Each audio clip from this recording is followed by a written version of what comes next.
Hello friends আমি শিৱৰাত্ৰি বুলি শিৱ মন্দিৰলৈ আহিছো। ইয়াতে শ্ৰীৰাম জানকী মন্দিৰতে এই শিৱলিংগ আছে। শিৱ মন্দিৰলৈ আহিলো এপাক দৰ্শন কৰিবলৈ, সেৱা ল'বলৈ। আমাৰ সতীৰ্থসকল আছে আৰু এইটো হৈছে ৰাম মন্দিৰ আৰু ইয়াৰ ৰাম মন্দিৰ। জয় শ্ৰীৰাম,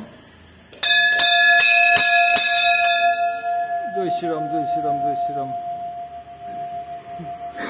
জয় শ্ৰীৰাম, জয় শ্ৰীৰাম, জয় শ্ৰীৰাম। শ্ৰীৰাম জানকী মন্দিৰ। জয় শ্ৰীৰাম, জয় শ্ৰীৰাম, জয় শ্ৰীৰাম, জয় শংকৰ মুছলমান মাউলি হনুমান, জয় ৰাম হনুমান, জয় বজৰং বলী হনুমান, জয় সীতাৰাম, জয় শ্ৰীৰাম, জয় শ্ৰীৰাম, জয় শ্ৰীৰাম, জয় শ্ৰীৰাম, জয় শ্ৰীৰাম, জয় শ্ৰীৰাম, জয় শ্ৰীৰাম, জয় শ্ৰীৰাম। আছে আমাৰ দেৱু ছাৰ আৰু শংকৰ দা, ৰাজীৱ দা, কৃষ্ণ দা আৰু ঘৰলৈ মই আছো। इसके साथ रह रह के भक्त बन गया, इसको देख के उपवास ही रखता है उसको।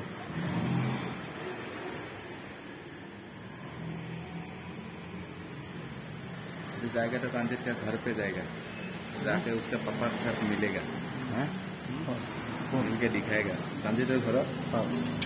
कांजित घर हमारे घर बेसी दूर नहीं तो